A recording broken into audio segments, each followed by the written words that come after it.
Assalamualaikum warahmatullahi wabarakatuh. Bismillahirrahmanirrahim. Kembali lagi dengan Bang Umar Alfarizki, tetap bersama Gera Mualaf ya.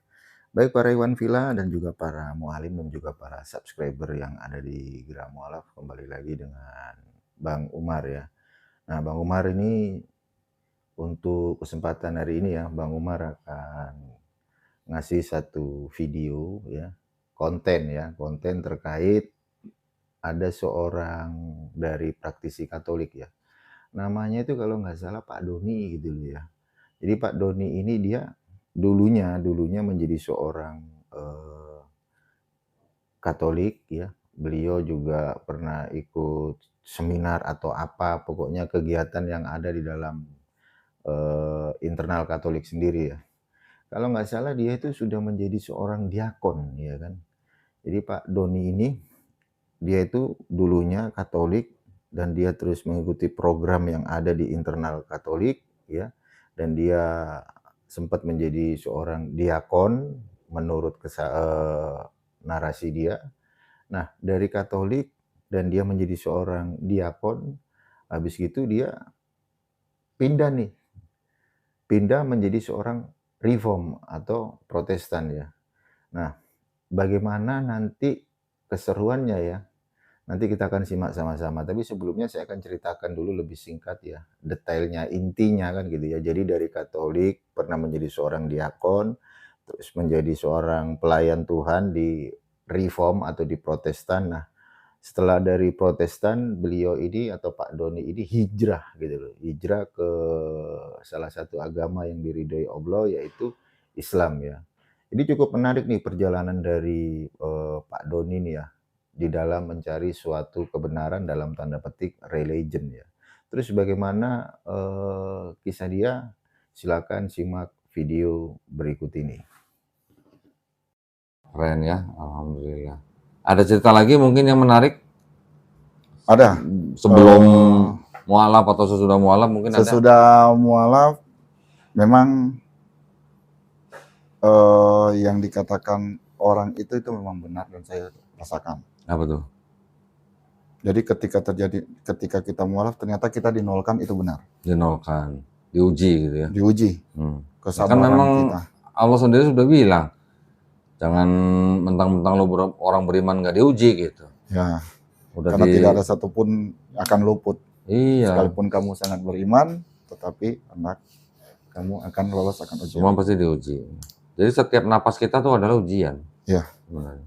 Diuji apa tuh ceritanya? Saya punya perusahaan, saya punya perusahaan. Nah itu yang GWM itu perusahaan saya. Bidang apa itu GWM? Konstruksi dan perdagangan, Pak. Konstruksi dan trading. Trading kendaraan sama sewa alat berat, juga digital. Terus? Jatuh Pak, terjun bebas Pak. Dari rating 3 terjun bebas. Terus? Sampai memang saya nggak punya apa-apa. Tinggal di jalanan pernah. Pernah Pak. Oh pernah? Itu kemana? Kehilangan rumah. Ini maksudnya disita gitu? Ya, gimana? Itu, seperti itulah ceritanya. Nanti kalau lebih spesifiknya nanti mungkin di offline saya. Oke. Terus? Tinggal di jalanan, tinggal di numpang sama rumah teman. Nah, yang teman saya yang saya tumpangi ini seorang Yahudi. Yahudi. Paham Yahudi. Paham Yahudi Pak orangnya. Siapa? Di Depok. Ada.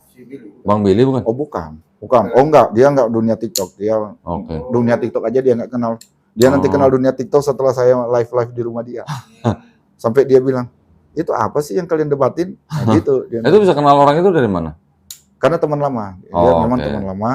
Dia juga kaget. Dia bilang, "Kenapa kamu udah kayak compang-camping kayak begini?" Gitu.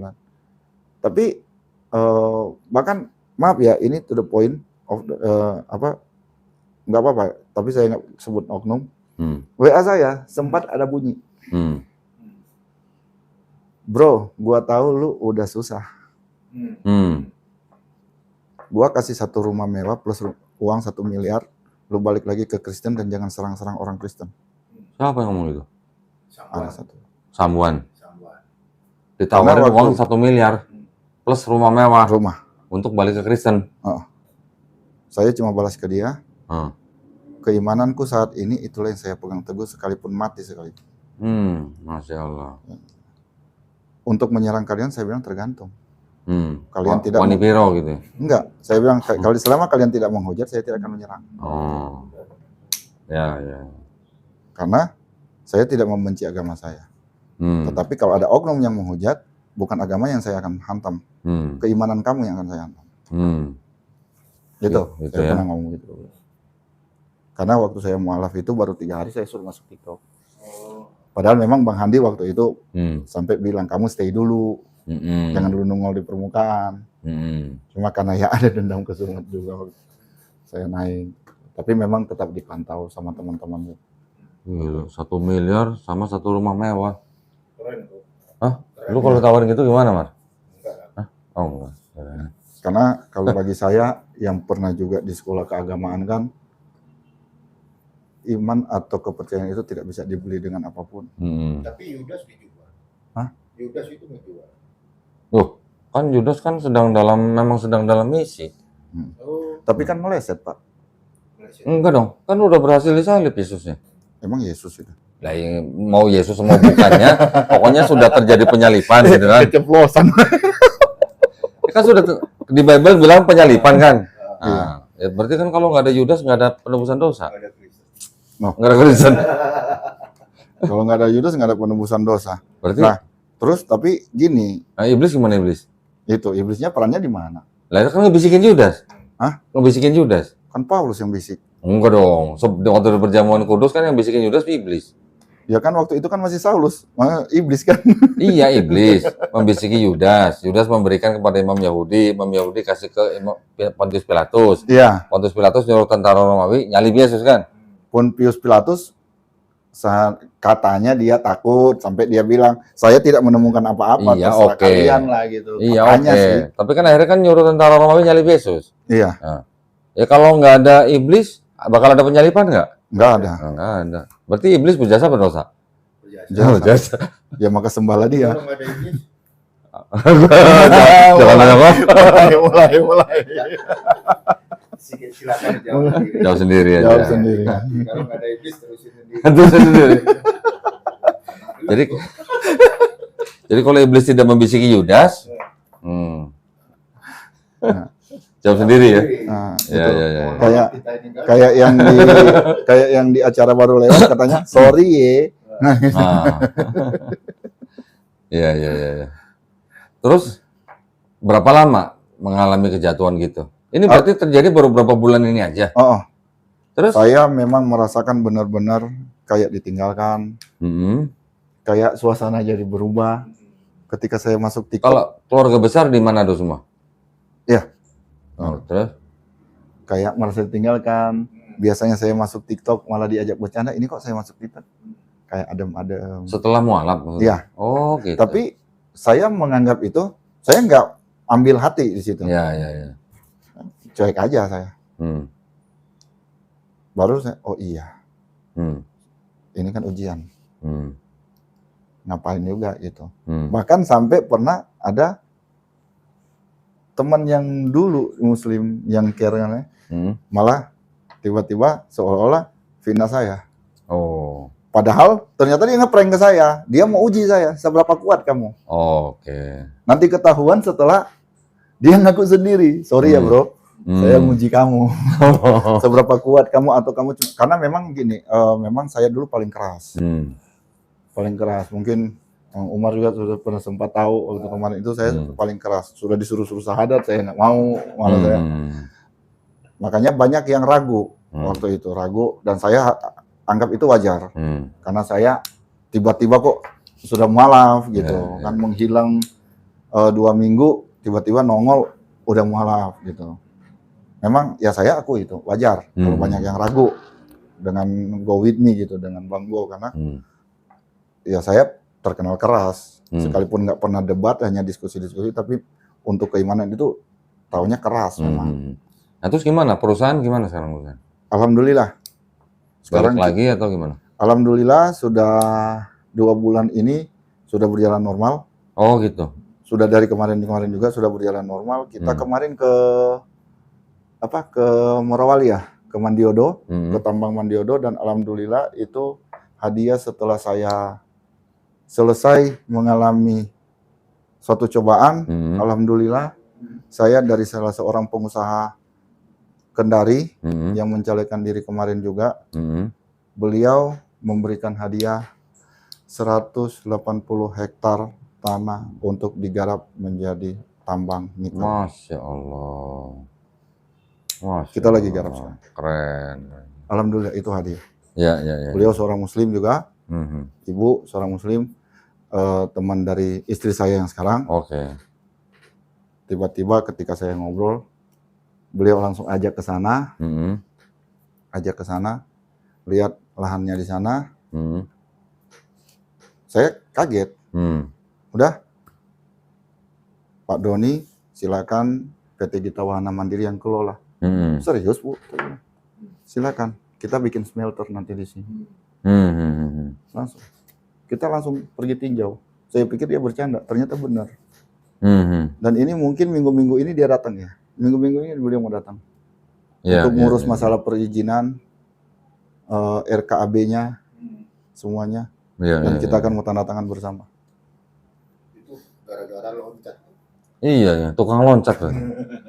Nah itu Pak. Kalau nggak loncat, Ini berarti judulnya salah kita berarti tadi. Frater loncat. Saadat sang frater. Ini harusnya. ternyata loncat itu bisa menguntungkan. Iya. Tapi ingat, di dalam loncat indah itu jangan salah loncat. Oh, Jangan salah loncatnya. benar-benar masalah. Dan jatuhnya harus benar ya. Jatuhnya harus benar. Jangan jatuh di lantai ya. Karena kalau dia jatuh di samping ya pasti kepental ke sebelah Pak. Ke Iya. lantai. Jangan sampai jatuh di Ya, belalang. seperti itu. Masya Allah. Baik, ada lagi nggak cerita yang, kalau yang cerita sebelum mualaf ada nggak yang apa yang mau diceritain? Ada lagi? Kalau yang sebelum mualaf sih udah sih cuman. Yang tadi dong, yang video yang tadi nyanyi itu, Ada di boleh dong, ya, itu 2020. bukti juga tuh. Mana? Coba Bu, tolong. Awas kamera. sini. Ada. Ini dong, bukti bahwa dia pernah jadi prater gitu. Ada yang nyari gua tuh, Mar. Dicari Pak Bom Bom katanya. Bang Umar ingat? Bang CCC. Pas dia lewat di bawah, bom tutup kamera waktu saya hantam yang kisah para Rasul 9, yang kisah para Rasul 22. Bom tutup kamera, si meledak loncat, saya langsung ditendang. Bilangin aja Bom Bom lah, kalau Bom Bom udah berani, kasih tau lah. Nyari-nyari.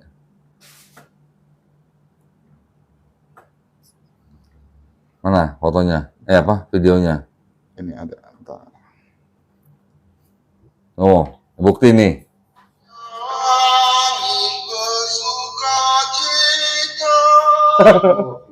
Iya, benar.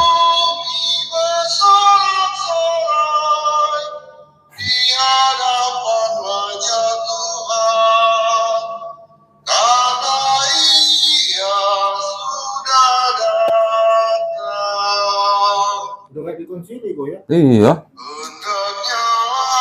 Itu umur berapa itu? Berapa tahun yang lalu itu berarti? Oh, kalau Ini waktu iya. masih di seminari? Oh, udah keluar. Udah loncat? Cuma suka Suka nyanyi. nyanyi Mazmur. Belum move on. Itu Mazmur itu. Itu belum move on itu ya? Belum move on.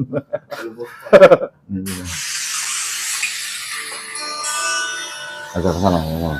Musim akan selalu berganti, kasih Tuhan tetap abadi. Oke, kalau ini nggak bisa lama soalnya. Ini sama. Nggak bisa lama kalau ini. Waduh. Itu udah pakai itu ya, udah pakai jubah ya? Ini perjalanan saya waktu pelayanan. Hmm. Ini waktu pelayanan ini Tentena, ini seminari. Oh, ini di seminari nih? Iya. Oke. Ini kamar saya ini. biar kasih bukti, ntar diprotes Anda. Iya, ntar ada yang protes, ada yang framing. Gereja Katolik Rosari Suci Centena. Gereja Katolik apa? Rosari Suci. Losari. Ratu Rosari Suci. Oh, Rosari Suci. Ratu Rosari kan Bunda Maria ya. Ratu Rotari Suci. Rosari. Ratu Rosari. Kalau Rotari Pak itu pemadam kebakaran. Oh iya. Gereja Katolik Ratu Ratu Rosari Suci. Centena. Tentena. Oh, aduh. Oke. Centena. Nah ini saya dalam gereja. Ini saya dalam gereja. Ke sono. Kurang sini. Nah. Sejak Konsili Nikea tahun 325 Masehi dan telah digunakan oleh gereja selama ribuan tahun untuk menjelaskan pribadi Allah. Namun yang perlu dicatat adalah kita tidak bisa memahami Allah dengan sempurna. Kita hanya dapat memahami Allah sejauh mana Dia menyatakan dirinya kepada kita. Dan konsep Tritunggal yang telah dirumuskan ini adalah kompilasi Dari pembicara Oh, juga. Tritunggal. Dari pembicara juga. Ini kan udah oten Pak saya. Oh, itu di Protestan. Iya, udah di Protestan. Oh. Jadi apa tuh? Jadi pembicara. Pendeta ini. Pendeta tembak gitu atau gimana? Pendeta tembak. Hah? Pendeta loncat. Pendeta loncat. Oke. Ini bukti saya di perusahaan. Nah, ini perusahaan. Oke. Ini bukti saya pernah pegang perusahaan. Oh, mesti lagu gereja nih. Iya. Terima kasih. Waduh. Kan Tuhan Allah Pak, bukan Tuhan Yesus Pak. Oh gitu ya. Ya. Baiklah. Saya pikir cukup ya. Nah ini lahan. Ada lagi? Ini lahan tambangnya. Oke. Aku Lahan joget-jogetan. tambangnya ini perusahaan kita. Oke. Nah itu saya. Oke. Baiklah kalau gitu ya. Kita tadi sudah mendengar ceritanya Bang Doni dari mulai dia di seminari, loncat dari seminari, terus saya ke Jakarta, loncat lagi ke Protestan, sekarang loncat lagi ke Islam. Alhamdulillah, berarti Bang Doni sudah diberikan petunjuk ya, Ya. diberikan petunjuk menemukan jalannya ke jalan yang benar. Ya. Baik para Iwan Villa, para mualim dimanapun Anda berada, baru saja kita sudah simak bagaimana sedikit banyak terkait narasi yang dibuat oleh Pak Dodi ketika dia dulunya menjadi seorang praktisi Katolik dan pernah menjadi seorang diakon dan akhirnya dia ke Protestan ya, ke Reform. Nah setelah ke Reform, Pak Doni mendapatkan hidayah, akhirnya beliau hijrah menjadi seorang Muslim dan sampai sekarang beliau menjadi seseorang yang hidup di dalam syariat-syariat yang ada yang diajarkan di Islam itu sendiri ya. Dan bagaimana pekerjaan dari Pak Dodi sendiri tadi juga sedikit dijelaskan ya. Jadi alhamdulillah bertambah lagi ya saudara kita yang dulunya dia menjadi seorang Kristen, pernah menjadi seorang diakon dan akhirnya ke Protestan, dari Protestan hijrah ke Islam ya. Baik para Iwan Villa, para mualim dan juga para teman-teman semua, kiranya konten mualaf ini bisa memperkuat ya, mempertebal iman kita sebagai umat Islam. Nanti kalau suatu saat ada satu cerita-cerita tentang mualaf, Bang Umar akan buatkan konten di sini ya. Mohon doanya supaya konten ini bisa bermanfaat, bisa menjadi satu edukasi yang positif ke depannya ya. Akhir kata dari Bang Umar ucapkan Assalamualaikum warahmatullahi wabarakatuh.